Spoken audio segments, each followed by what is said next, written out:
When it comes to towing, seeing is believing. That's why Chevy Truck's advanced camera technology offers up to 8 available cameras for 14 unique views, so you can focus on the view that really matters. Chevrolet, together let's drive. Learn more about Chevy Trucks at Chevy.com. Safety or driver assistance features are no substitute for the driver's responsibility to operate the vehicle in a safe manner. Read the vehicle owner's manual for important feature limitations and information. And welcome back to the Skating Penguin Network, everyone. It is Robbie with Snail, as always. Same old, no change there. Today was supposed to be just another standard part 2 of the mailbag for this week, but as we'll get to in a second, some stuff came down the pipeline. You guys are asking for some excitement in the hockey world. Well, we got it. But before we dive in, just going to pass over to Snail real quick for a quick check-in on how things are out in the Pacific Northwest. Beautiful rainy day, nice and cool. Went on a bike ride today after I got some work stuff taken care of. Things are all right out here in the Pacific Northwest. But yeah, much to my surprise, I actually woke up a little bit late today, but checked my phone, and Penguins very active for an August, what is it, the 22nd? Very active for August 22nd. Yes. So by the time this airs, you will have certainly heard that the Penguins were on the trade market today, and you were asking for a deal, and we got one. And it's just prospects, but it is a pretty significant prospect trade. The Penguins acquire Rutger McGroarty from the Winnipeg Jets. He was their top-rated prospect, and in exchange, they sent out the Penguins' own top prospect, Brayden Yager. And now this is a one-for-one trade, just so there's no other pieces here. There were some rumors floating around that there were maybe other prospects being moved, but this is, as they say, as pure of a hockey trade as you can possibly get. It is a one-for-one. Generally, you see these trades with established veterans, but in this case, it is McGroarty for Yager, 2 top prospects. Ironically enough, they were both drafted 14th overall in their respective draft classes, McGroarty in 2022, Yager in 2023. And the consensus is this is a win for both teams. It gives the Penguins help now. It really doesn't do much to deplete their prospect pool at all, because you just replace one top prospect with another. And it helps the Jets as well, because all signs pointed to McGroarty returning to Michigan and perhaps never signing in Winnipeg at all. As of this trade, McGroarty has signed an entry-level deal with the Penguins, meaning he is turning pro. He will not be returning to the University of Michigan for another season. So it seems on paper a win-win trade for the Penguins, but I mean, just a pretty incredible set of circumstances, but how this all went down on a random Thursday in August. But the trade is done. McGroarty comes to Pittsburgh, Yager to Winnipeg, and that is where we have. So let's dive into this a little bit. Big time trade here, Snell. Massive trade. Yeah, super big shocker to come on a random day in August like this. But dude, I wondered what was going to happen with this Rutger McGroarty like all summer, because we'd heard that he wanted to play in the NHL. Like he from what I understand, he's close to NHL ready. One of the reasons why I think the Penguins were willing to part with Brayden Yager was because Rutger is a little bit further along and a little bit more NHL ready at the moment. Over a point a game player at University of Michigan. Pretty stacked team as always a contender in the NCAA. You had some size with this guy too. Do you remember how big Brayden Yager was? Let me pull up his elite props. He was under 200 pounds. I do know that. Again, Brayden Yager is probably 2 years away from the NHL at this point. Rutger McGroarty could very well be on the Penguins opening night. According to Elite Prospects, Brayden Yager measures in at 5'11", 179. Rutger's 6'1", 200 pounds right now, so already a little bit bigger, beefier. He's got a scoring touch. Apparently skating's not his best asset at the moment, something that they think that he can work on and improve on. But honestly, I think this is awesome for the Penguins. Robbie, how excited are you for, U.S. team captain Warren A. with Michigan, over a point a game player for University of Michigan? His last season, he had 16 goals, 35 apples for 52 points. Can throw his weight around a little bit. Where are you at with Rutger? So I saw someone kind of describe him as Hornquist with more skill. Maybe not as beefy as Patrick Hornquist, but will throw that weight around, a better shot, better ability to, better just like overall skill. Like nothing against Hornquist, but Hornquist was the last pick in the draft. Yeah, he was not a sniper by any means. McGroarty, according to Scott Wheeler, The Athletic, he had him ranked about 20 spots above, actually 25 spots above Yeager on the current prospect of all the prospects in the NHL. McGroarty was a guy that a lot of guys thought the Penguins might target a few years ago, but he was gone by that point as well. But the Penguins, they go out, and this is a name that's been kind of floated around. One name that was mentioned going to Winnipeg was Manitoba's own Owen Pickering. But I thought that'd be a part of it for sure. But again, it's a 1-for-1 deal that I think helps both teams. I think sometimes hockey fans and sports fans in general think that trades there has to be a winner and loser in every trade. And that's not really how trades necessarily work at all, because you can have two winners, especially in a straight up 1-for-1 hockey trade. This is just, again, 1-for-1. I think Snail sent me something where it was mentioned that Harrison Brunicky, the Penguins' most recent second-round pick, was mentioned as a piece going. They hold on to literally everything except Yeager, and they're really just replacing top prospect for top prospect, and a guy that at the worst might play a couple of weeks in Wilkes-Barre, but looks like he could be very well ready to step on the ice and fill a significant need for the Penguins. I think if he's there in October, I think he's on Crosby's left wing. I think he is. You're muted. That's what I was wondering. A lot of people is this Crosby's new Gensel? New Kunitz? Very well could be. It could be his new Kunitz, new Hornquist. Again, Hornquist is a right-handed shot. McGroarty is a left-handed shot. McGroarty, there's a video. He crushed somebody in the World Juniors this year. Devastating open ice hit. Clean. He can shoot. He fits exactly what the Penguins need now and what they need going forward, because maybe he is the type of player that he gets some years under Crosby, and then when Crosby retires, he passes the C along to a guy like McGroarty. From what I hear, Rutger McGroarty has that leadership role, like where he goes, like he has that presence in the locker room. That just tells, I mean, Braden Yeager had that as well. I think that was something we as Penguins fans looked forward to, was that he was mature beyond his years, and having Sidney Crosby for so long, you just hope that one of the next kind of mainstays in your organization carries that same attitude as well. But you're getting that in Rutger McGroarty, who captained the U.S. team, and Warren A. in Michigan on a good, pretty stacked team. And I think that also something I was going to ask you about, as we Americans, are we hyped to kind of have like an young American kid coming into Pittsburgh that could put a building block, a potential future cornerstone of this team?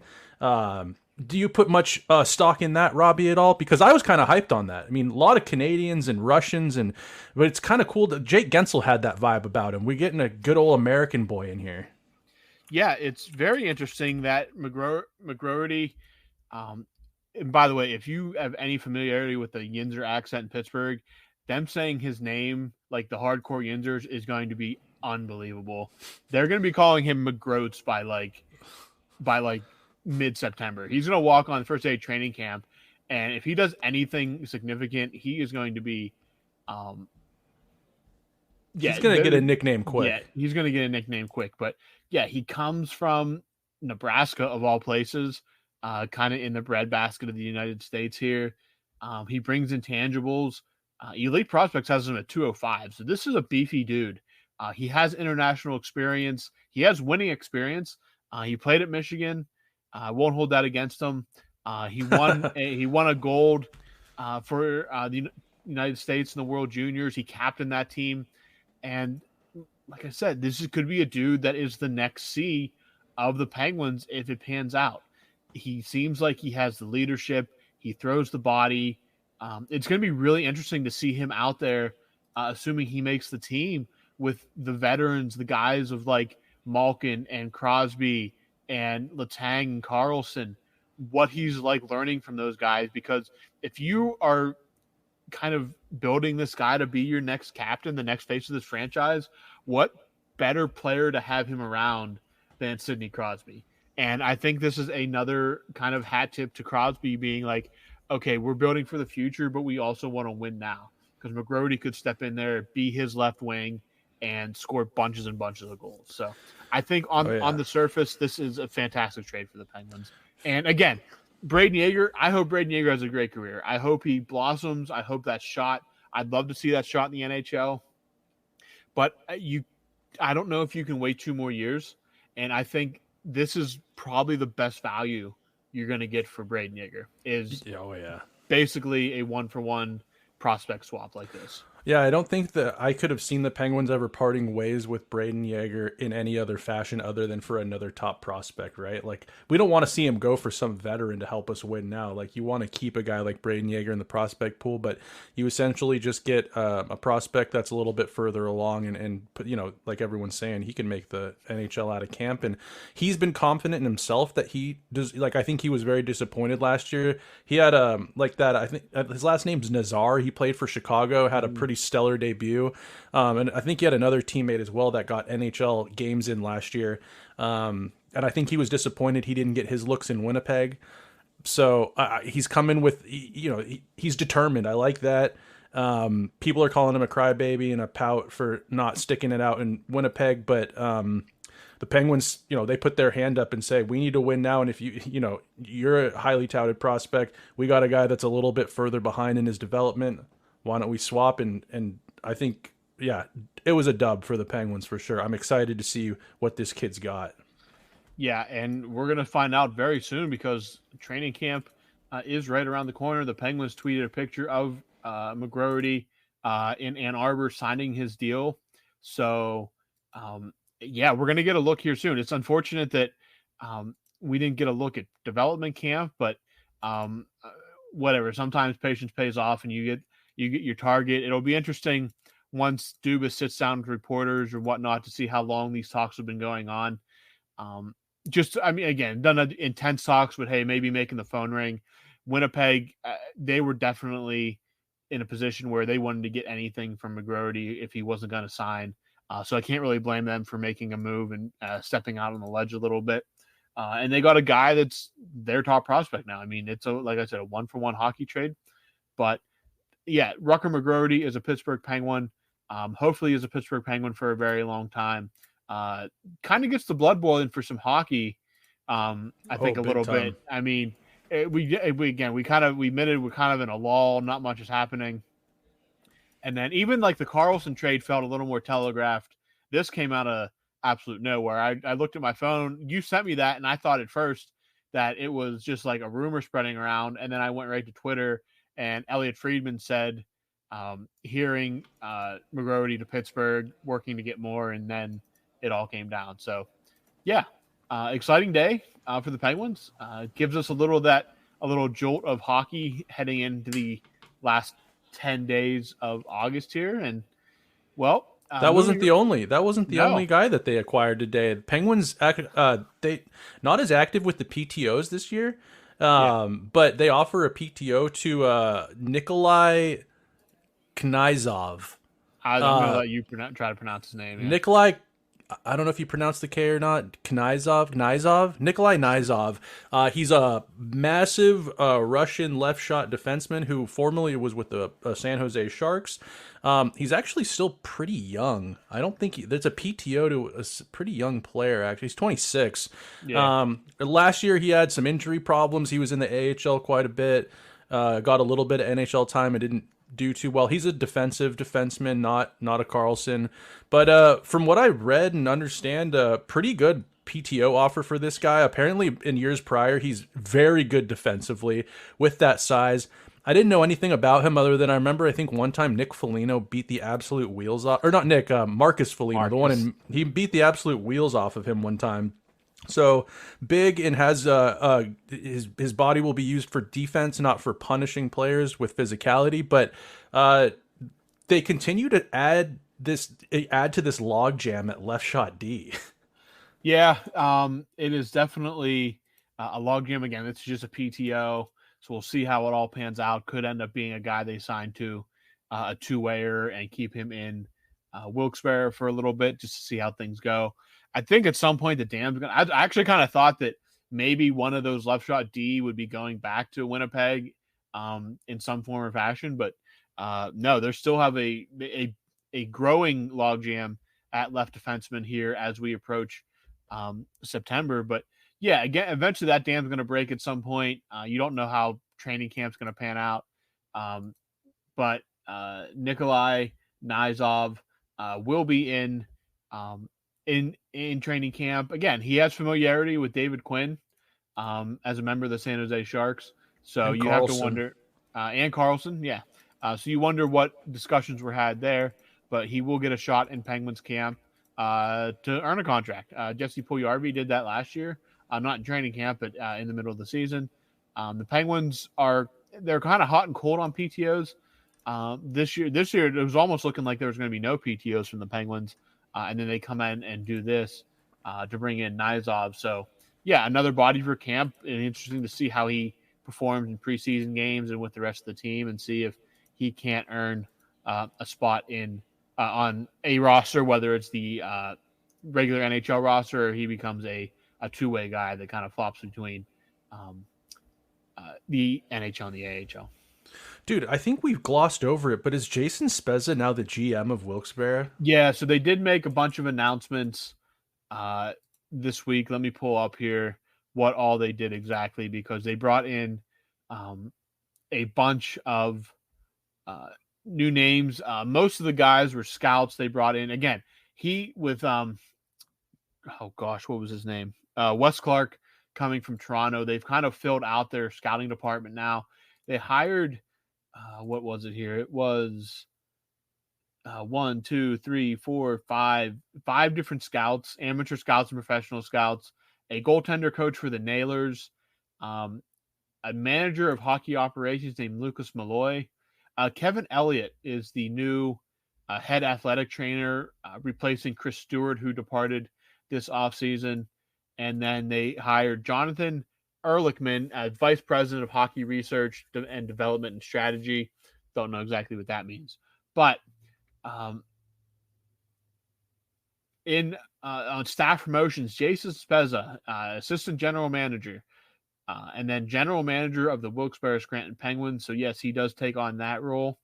Amanda Kessel, Bess Kessel, Phil's sister. She is manager, minor league operations, and assistant general manager of the Wilkes-Barre Scranton Penguins. Great to have her stick around. There were some questions about what her role was going to be going forward. Well, she has a more permanent role now with the franchise.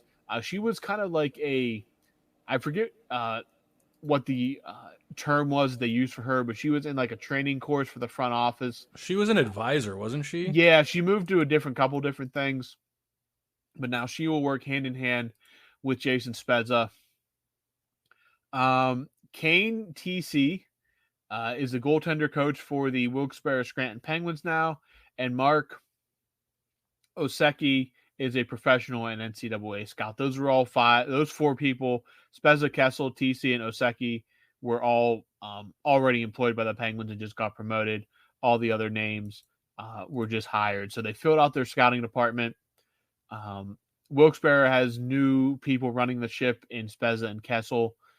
So, yeah, a bunch of moves, a bunch of front office moves that you don't hear much about, but all play an important role when it comes to making a franchise run. So, well, dude, it's like I love some of these franchises, and the Penguins haven't had it for quite a while. Maybe you could speak to it better than me, but if ever, but like it's awesome when you have juggernauts running at all levels of your hockey operations. Like, you know, some people put their nose up to the East Coast Hockey League or something like that, or even the AHL. Like, you know, a lot of people get a lot of It's like, oh, why would you watch the minor leagues or whatever? It's just less polished, this and that. But if you can put out a good product even at that level, like, dude, it's cool to just, when you have a quality product that people tune into, your organization's just better for it. So you put a guy like Jason Spezza and Amanda Kessel down in the AHL running that team, like, I mean, I think that's such a plus for the Penguins, just having a well-oiled machine. Dubas and Spezza, obviously Dubas was training Spezza for a role, like a GM role. Just to have them in coercion and alignment like that with the cupboards being so bare, it's only a plus to have a well-oiled machine running down there, because it's like the legs feed the wolf, the AHL feeds the NHL team, and it's exciting stuff, man. That's cool to see. Absolutely. Speaking of, we mentioned David Quinn earlier. He has been added to the staff of Team USA alongside Mike Sullivan, who will be the head coach. We got David Quinn, which I don't think that's really a surprising move. I think people probably saw that coming. Quinn and Sullivan are close. So David also Quinn, look like brothers. They kind of do look very similar. Yes, they definitely look like, at the very least, they're related in some fashion. They are both New Englanders, so maybe they are related. I don't know. But David Quinn will be, I believe it's also John Hines, I believe, is also a member of the coaching staff, and John Tortorella will also be a member of the coaching staff. So a lot of personality. Boston heavy. Yeah, a lot of and personality. Bill Guerin's the GM, isn't he? And I believe Bill Guerin is the GM. It's just too. a mass hole laden roster. Yeah.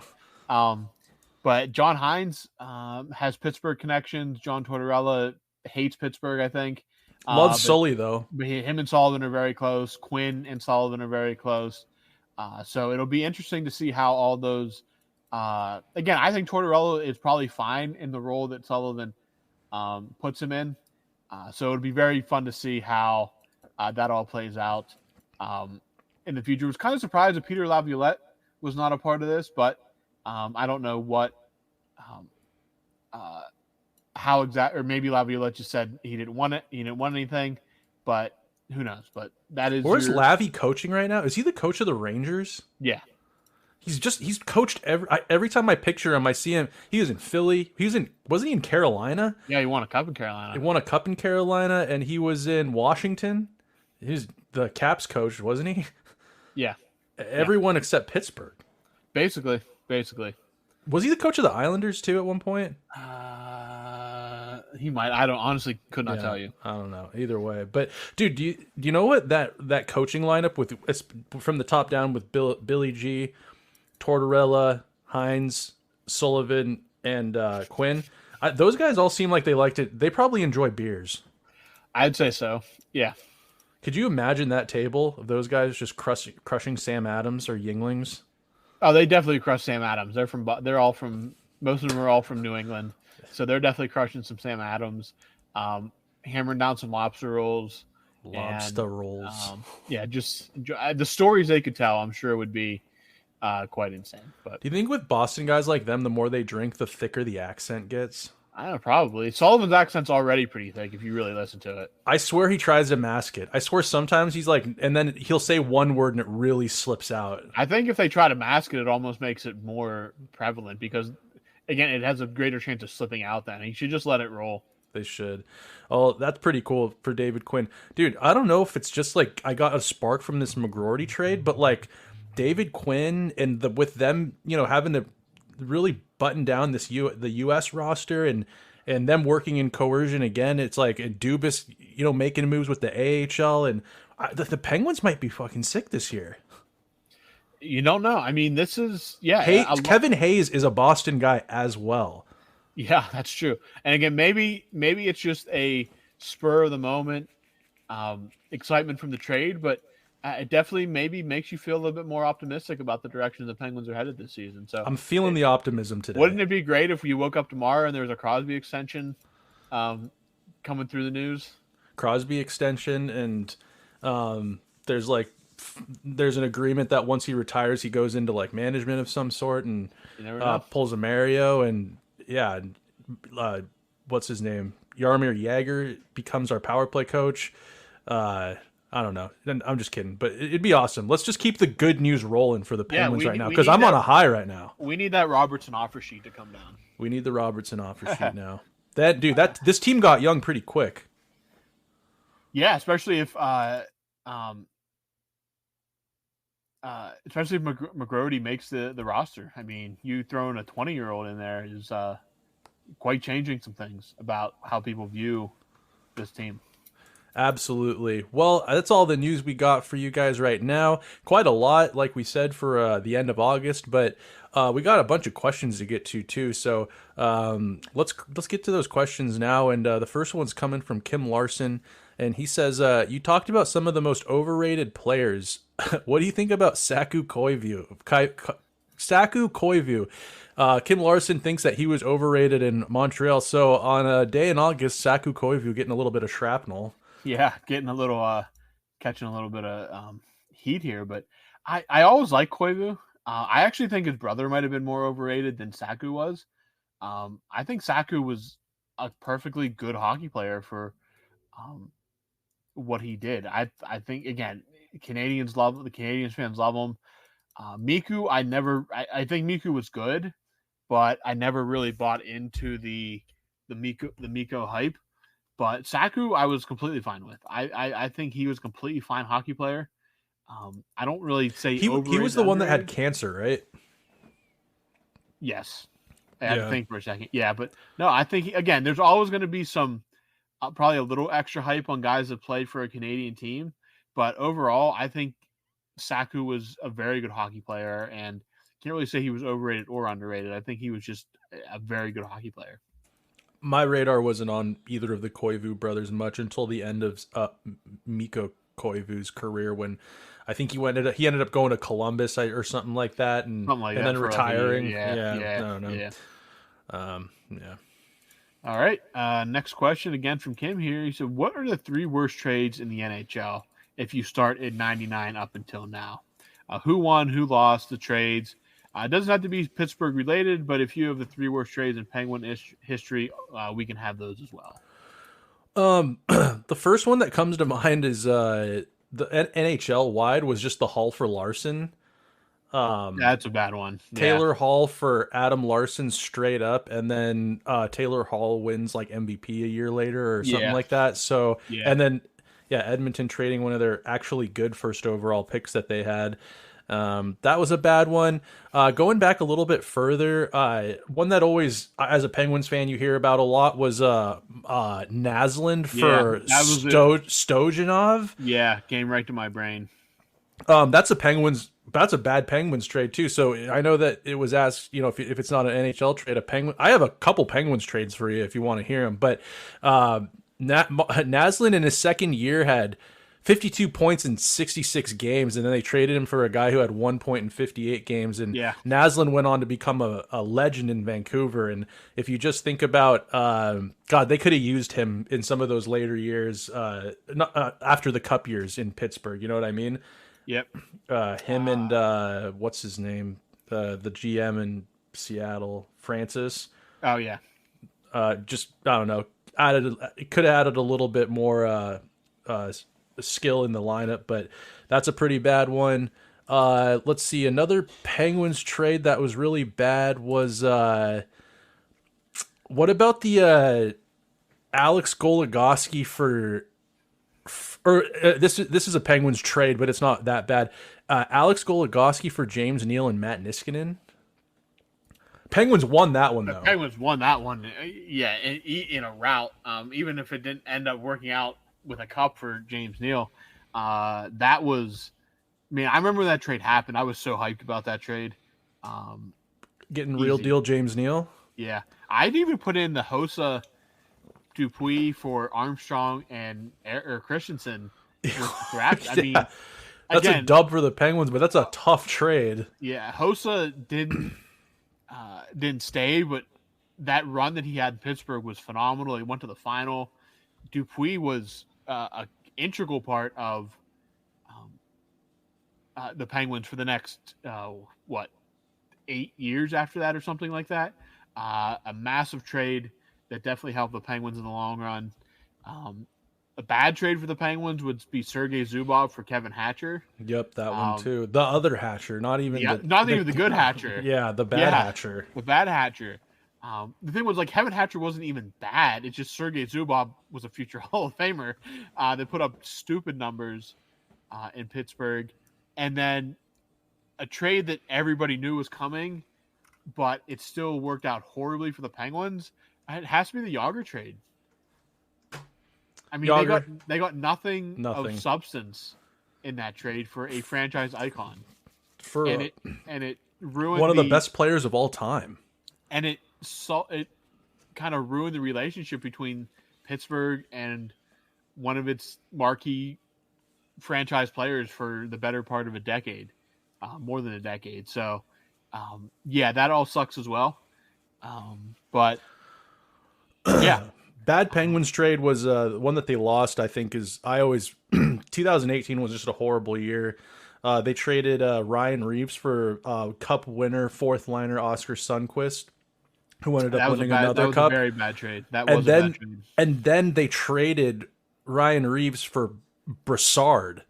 And then Tom Wilson single-handedly owned the Penguins, and they didn't have that bruiser in Ryan Reeves to fend off. I mean, Wilson and Reeves, that's a great rivalry as far as two heavyweights in the league, and it's just that year was just botched trade. Yeah, that whole Ryan Reeves thing was bad. The Zucker trade could have been on there, but Zucker, I think, redeemed himself enough toward the end of his time in Pittsburgh, and Kalen Addison never really worked out on the other end. So true. That one they dodged a bullet on.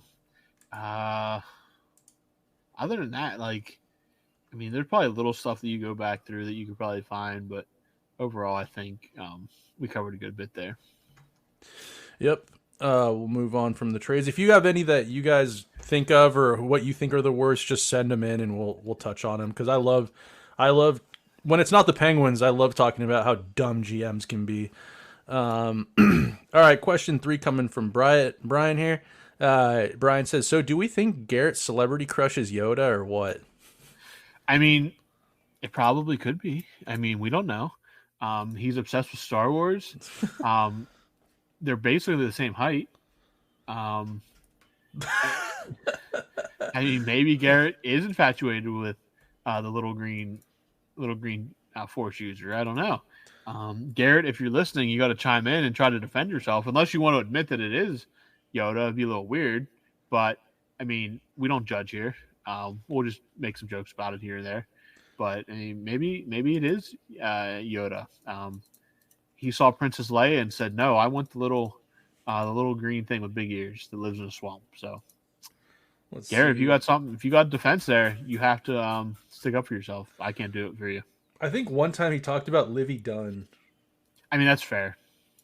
I'm looking through his follows on Instagram to see if he follows any influencer types.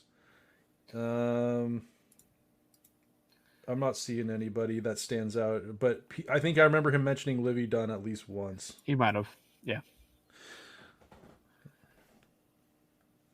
All right.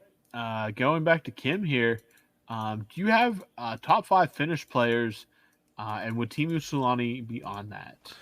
Top 5 Finnish players? Oh boy. Teemu Selanne for sure.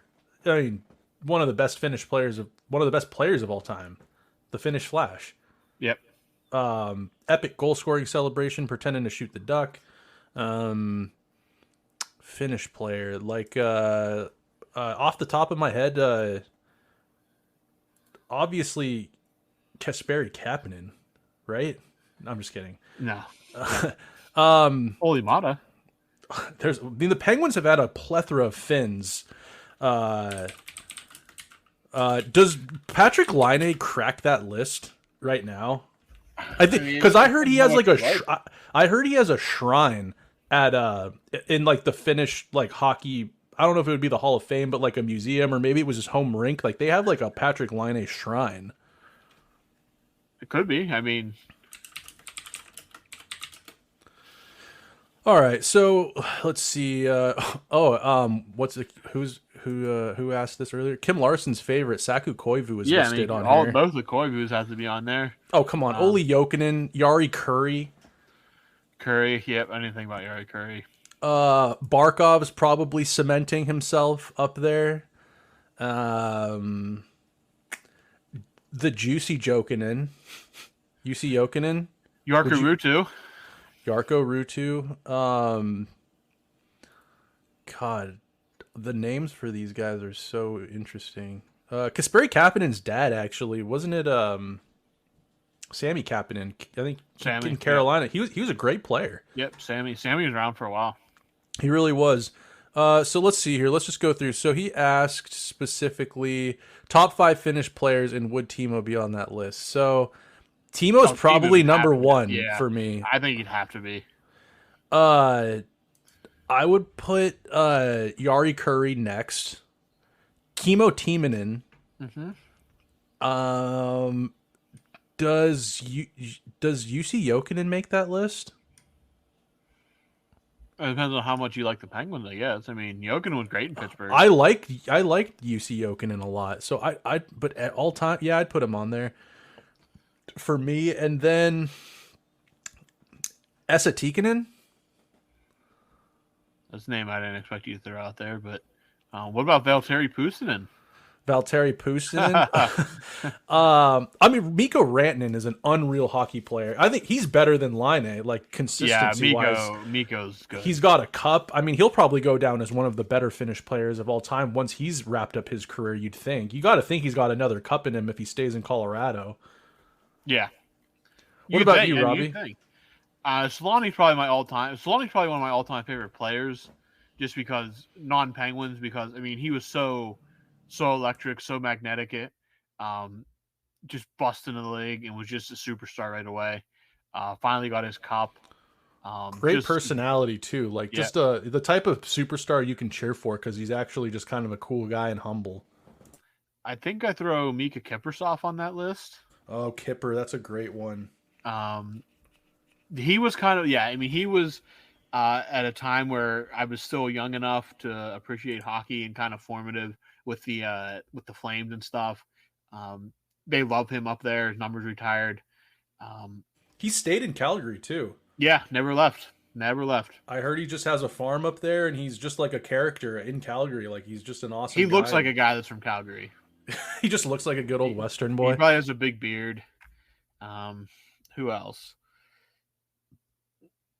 I'm gonna put Koivu on there, Saku, because growing up, you felt like he was kind of one of the big names in the NHL.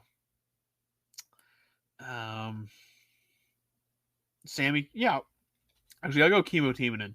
Always played for teams I didn't like, but the dude gave it everything until the very end. You got to appreciate that. Dude gave literally everything until the very end. And then Sammy Kapanen, another one. The dude was just the battler, just fought, just rough and tumble grinder. Great. Everything player. His son is not. Yeah. Mikael Granlund. No, I'm good actually. Mika Kiprusoff. That was one that I missed that I think I'd put on that list too. So I guess let us know. Kim, you're not Finnish, are you? Is he Finnish, or is he from Denmark? Who? Kim Larsson. Denmark. Is that near Finland? They're both Scandinavian. I don't think they touch though. Actually, I've heard that Finland is not Scandinavian. They are technically Slavic. Okay, they are Nordics. They are part of the Nordic group. But yeah, okay, maybe they aren't Scandinavian. Maybe they are Slavic. I made that mistake calling them Scandinavian, and my friend who is Finnish is like, we're not Scandinavian, we're Slavic, and I was just like, whatever. All right, moving on from that question. That one caught me super off guard. We're moving on to another question from Kim Larson. Do you agree that Austin Matthews is the right choice to be captain? And do you think Tavares gave it up free willingly, or do you think he was told to do it? I kind of thought about this when it happened. Is Matthews the right captain? Yeah, absolutely. Matthews is the right captain.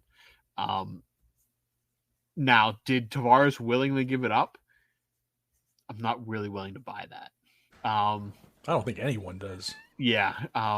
He was there for the ceremony. He put on a smile. He did all the glad handing and congrats and all that. Gave his little speech. But do I think it was free will? I don't think he just woke up or like packed up his bags from last season and was like, Austin, it's your time.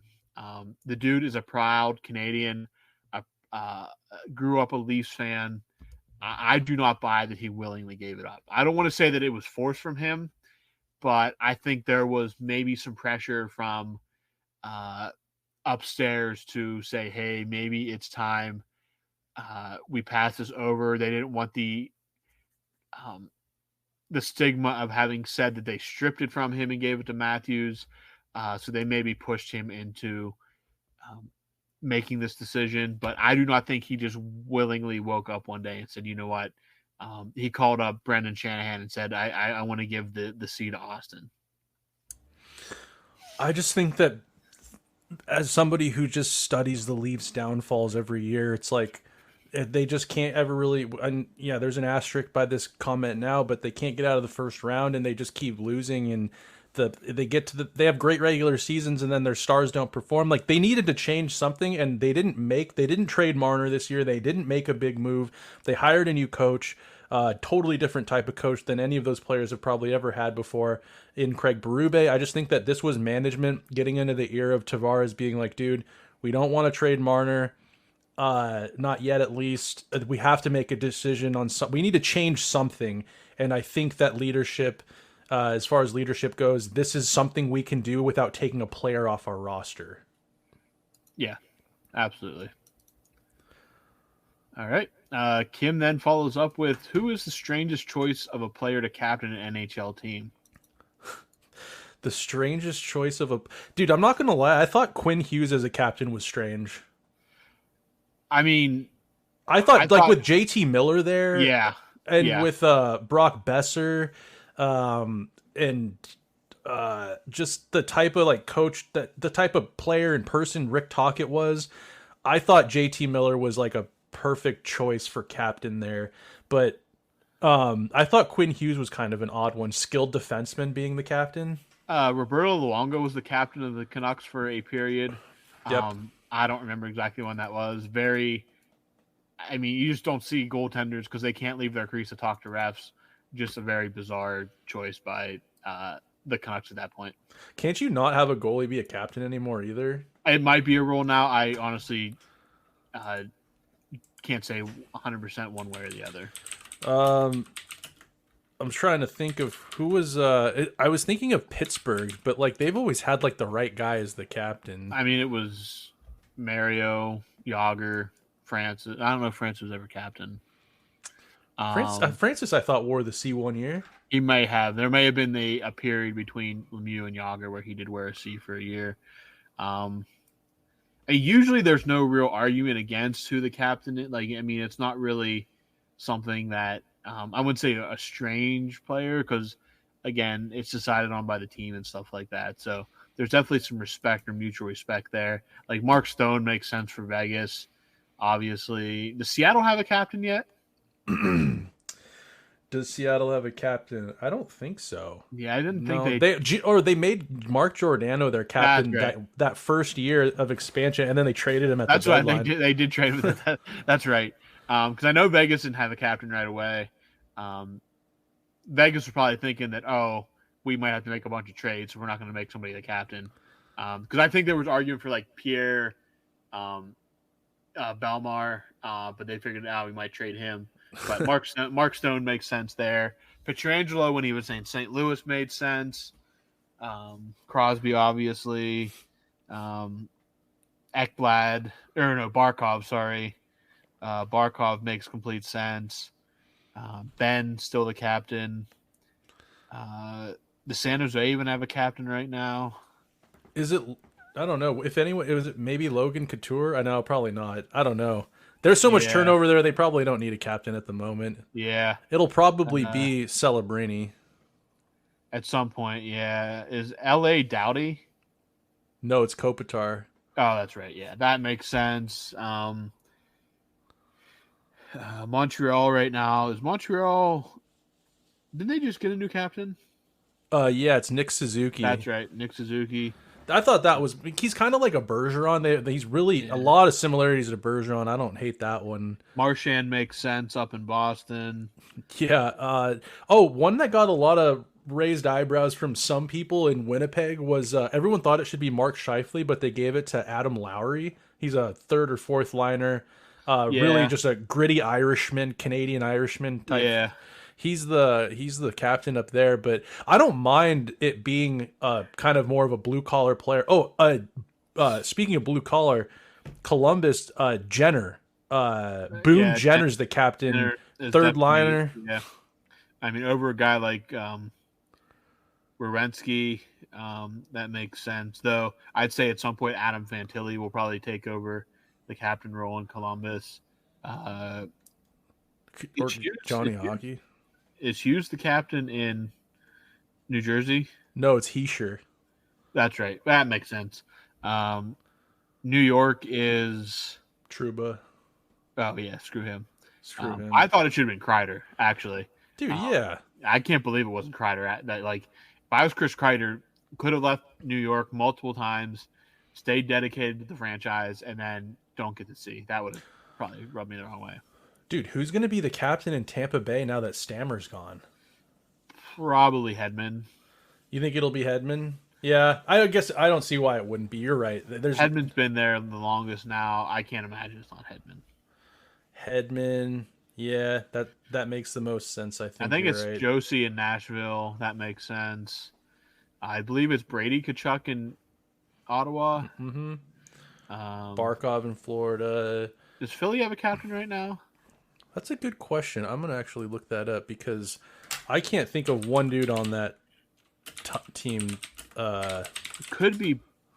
Oh, it's Couturier. Oh, it is okay. I didn't know if they if they reassigned it after Giroux left, or if they were waiting until this next young group of guys come through. It could be Michkov at some point if that all develops out. Obviously, Washington, we know, is Ovechkin. Carolina is Aho, or is it Snow? Is it still Stahl? Is it still Stahl? Yeah. Trying to think. St. Louis right now. I could not tell you who St. Louis's captain is right now off the top of my head. St. Louis's captain is... I'm going to guess if it's not Robert Thomas. Oh, it's Braden Shen. Oh. That's a bit of an odd one, I guess. He's been there the longest, though, and they're kind of in between things right now. Edmonton, we know. Oh, this is weird. Wayne Gretzky captained the St. Louis Blues, even though he was only there for just a minute. Yeah, for a cup of coffee, yeah.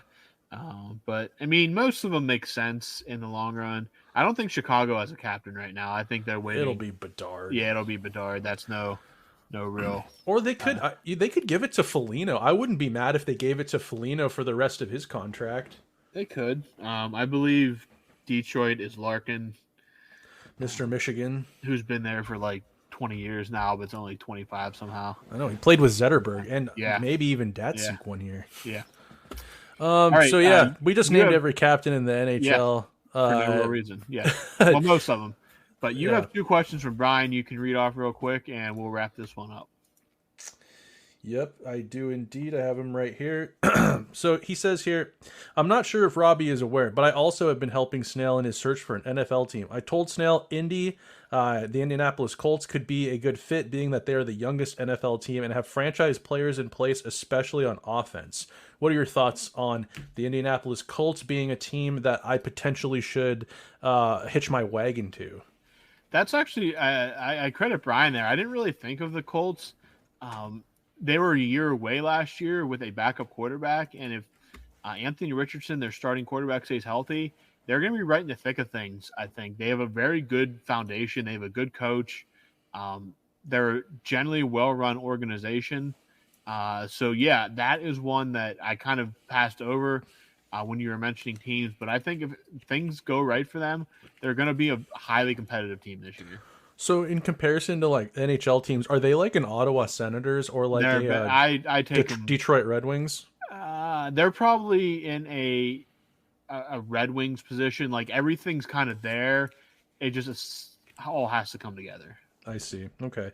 The only thing that I don't like about Indy is the fact that Indianapolis, Indiana, like that's one of those places that's like geographically, like if you ever wanted to go check out a game there, Indiana, what isn't that's like right there with like, does anything good ever happen in Indiana?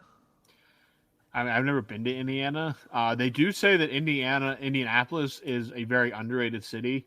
Interesting. There is a bunch that goes on in Indianapolis because they have state-of-the-art venues and stuff. But the only thing that I know about Indiana is Indianapolis, so I can't say too much. Yeah, Indiana is one of those places outside of Indianapolis. Are there even people in that state? Maybe like 10 or 20. It's like South Dakota and North Dakota. It's like, yeah. Does anything even happen there? Yeah. All right. So I'll consider that, but anything that has to do with Indiana is just kind of has a bland taste to me because of the state and the city itself. The other thing was Brian said he actually tried bitchin' sauce. He got it from Target and wasn't a fan of it. But I did not have the dill pickle flavor, nor was I aware it was vegan friendly. I'll have to give the dill pickle one a shot. So, Robbie, have you gone out and searched for this yet at all? Or has it been on your radar at all? I've not really looked into it, but I'm going to have to at least try it, I think. How often do you go grocery shopping? I don't want to buy all that. Once a week-ish, depending on what all I need. Out there in Johnstown, Pennsylvania, do you live? Is it like a small enough town to where like, do you guys have like a big grocery store, or do you guys go to like, do you have like little? I guess like how far back in time is Johnstown, Pennsylvania? Again, where I live outside the city, so it's kind of small, but I can get to grocery stores, sizable grocery stores, in really no time at all. So like, you don't need to like go to like a deli to get your meats and stuff. You can just go to like a grocery store. Generally, the delis have better quality meats than the grocery stores, so I will true buy them there. We have a Italian about 10 minutes from me, an Italian deli that has the best meats. That I'll get my lunch meat from there generally, and my like pasta stuff and my Italian stuff and stuff like that. But we have Walmart. We have Do you have Costco's out there? Not directly in our area, probably about an hour away. Wow. Same with Sam's Club.